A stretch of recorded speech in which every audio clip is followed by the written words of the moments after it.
गृहिणींसाठी खास kitchen tips. Number 1.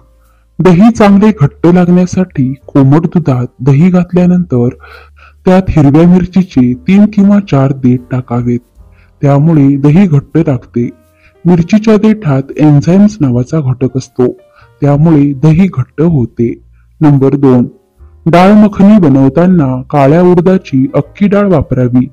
ती कमीत कमी 7 ते 8 वेळा धुवून भिजत ठेवावी.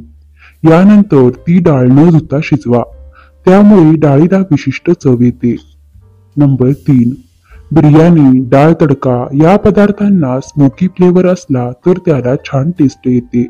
यासाठी बिर्याणी, डाळ तडका झाल्यानंतर एका वाटीत जळता कोळसा घ्या.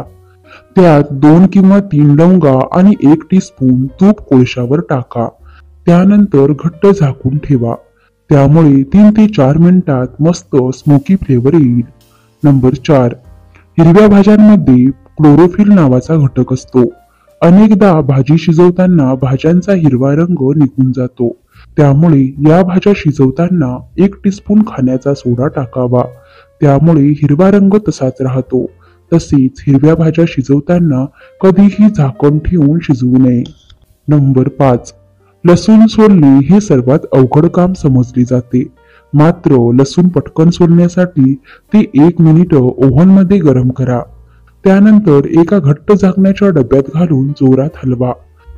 त्यामुळे लसणीची सालं निघून जातील. नंबर 6. शेंगदाणे ओव्हन मध्ये छान भाजले जातात. एका विशिष्ट तापमानावर शेंगदाणे भाजा. त्यामुळे चांगली चव येते. नंबर 7. जर घरात एक्सपायरी झालेले टोमॅटो केचप असेल तर ती तांब्याच्या किंवा पितळेच्या भांड्यांना लावून ठेवा. त्यामुळे ती चकाकतील. नंबर 8. कापलेले सफरचंद ऑक्सिडेशन रिॲक्शनमुळे ते काळे पडतात. त्यामुळे सफरचंद कापल्यानंतर त्यावर लिंबाचा रस किंवा व्हिनेगर लावा. त्यामुळे ते काळे पडणार नाही. सॅलड करताना ही टीप नक्की वापरावी. नंबर 10. जैन जेवण बनवताना कांदा किंवा लसूणचा वापर करता येत नाही. त्यामुळे जैन जेवण चविष्ट बनवण्यासाठी ओवा आणि हिंगाचा तडका द्या. जेवण हॉटेलसारखे टेस्टी होईल. नंबर 11. भजी किंवा पुऱ्या तळल्यानंतर तेल काळे होते. ते पुन्हा वापरता येत नाही. अशा वेळी थोडा शिजलेला भात त्या गरम तेलात घालावा. त्यामुळे तेलाचे काळे कण भाताला चिकटतात आणि तेल स्वच्छ होते. नंबर 12. छोले भटुरे करतेवेळी भटुरेचे पीठ मळताना मैद्यात थोडा उकडलेला बटाटा कुस्करून टाकावा. त्यामुळे भटुरे छान फुगतात आणि मऊ राहतात. नंबर 13. अनेकदा आपण कडधान्य भिजत घालायला विसरतो. पण जर तुम्ही कडधान्य भिजत घालायला विसरला असाल तर ते शिजवताना त्यात थोडा सोडा घालावा. नंबर 14. पावसाळ्यात अनेकदा मिठाला पाणी सुटते.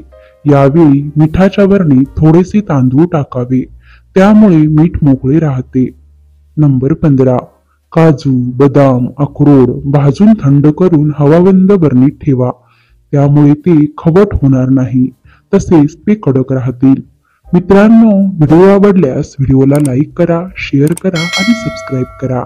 धन्यवाद.